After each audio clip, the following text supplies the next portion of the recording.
Welcome to another Willy Weighs In. This is game number 4 between the Canadiens, the Montreal Canadiens, and the Edmonton Oilers. Edmonton, coming off a game last night to the Toronto Maple Leafs where they won in overtime, come into this one with Koskinen starting in net, and it goes to garbage quick. 18 seconds in, the Oilers give up a 3-on-2. Bear can only cover one guy. He gets the puck to Kotkaniemi, who beats Koskinen, and Koskinen does not have a chance there. 1-0, 18 seconds in. The Oilers decide, you know what? Let's challenge it. Very close to offside. That's what they're challenging for. Tippett's wrong. It was onside. And the Canadiens get a power play. Well, the Oilers kill it off, but man, it looks shaky. And then guess what? Montreal comes back after that power play and scores. It's a Lehkonen goal. 2-0 Montreal. The Oilers do not have a shot on net, and so far the Canadiens have 2 goals and have hit 2 posts. Good God, nothing is going in Koskinen's favor. It's just getting by him. He looks like he would be great at dodgeball right now. So we get back in. Kyle Turris has a chance in the slot. It's a pass from Yamamoto. He could have shot it on Price, but no, he elects to pass it over to Ryan Nugent-Hopkins, who bobbles the puck, can't get a shot away. They lose it. This has been an issue with the Oilers. They overpass, and guess what? That period, they got 6 shots on goal. Montreal had like 16. That's just not okay. You're not going to win that way. And then Oilers take another penalty. There's a Turris penalty, and then they take another one, and it's a bad one. It should have been an elbowing call. It was called roughing on Connor McDavid on Kotkaniemi. And then things go from bad to worse. We get a Shea Weber shot, hits the post again, trickles behind, and sits in the crease by Koskinen. And you know who's in there? It's either going to be Corey Perry or Brendan Gallagher. They don't mind diving for the puck. Brendan Gallagher dives, gets his stick on it, drives it home. It's a 3-0 lead. It is the worst lead in hockey. But it's not the worst lead in hockey when you're playing like the Oilers are in the first period.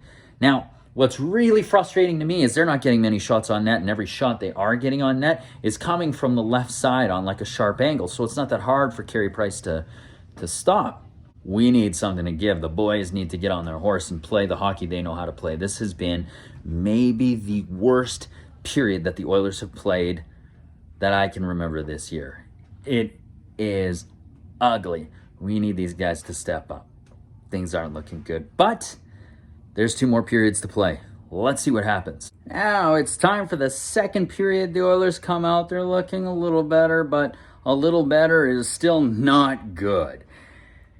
It's still a horrible game. 3-0. The Oilers got, and here's the correction, 7 shots in the first period, not 6. And you know what? They get out of this period with 11 shots.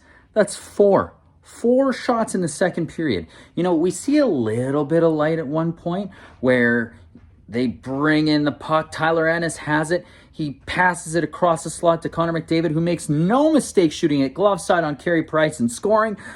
But the Canadiens challenge. This one gets overturned. It's still 3-0. And then to top it off in this period, we get the Canadiens in our zone. Gallagher battles, gets the puck back from a Jujhar Khaira failed clear. That's old Jujhar Khaira for you.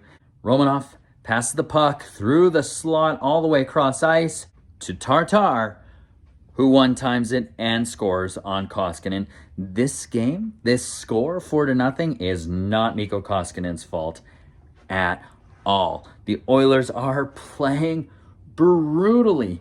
They have had 2 power plays, and they did not look really good on those power plays. Our first power play unit has been shifted off fairly quickly, which does not happen. Defensive pairs are changing. Some things are getting put in the blender, and they're being blended up. Nothing is clicking for the Oilers. They look sluggish. Montreal looks fresh, and of course they do. They haven't played in like a week. Anyways, see what the third brings, but it's not looking good. Third period of the game, not much has changed. Oilers look useless. This game is horrible.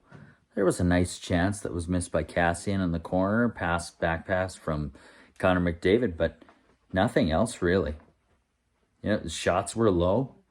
If you want to win a game, you've got to score. So I'm anxious to see what happens for Friday when they play the Flames. It's another back-to-back. Saturday they play the Canucks.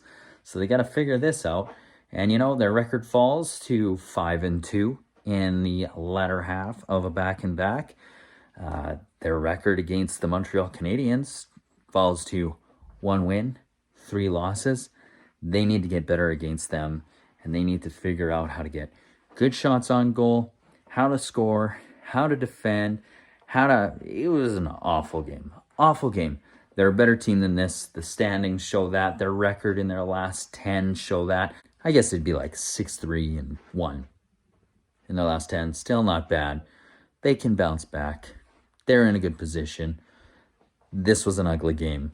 I'm sure a lot of you Oilers fans tuned out mid-second period. Anyways, this has been a Willy Weighs In. Thanks for watching. Subscribe at the bottom. Please let us know what you think. Join the conversation. There is a lot of comments at the bottom. Check out past videos and view the main pod with Pilon, Baron, and Sanjay, and myself as well. Thank you for watching. Subscribe.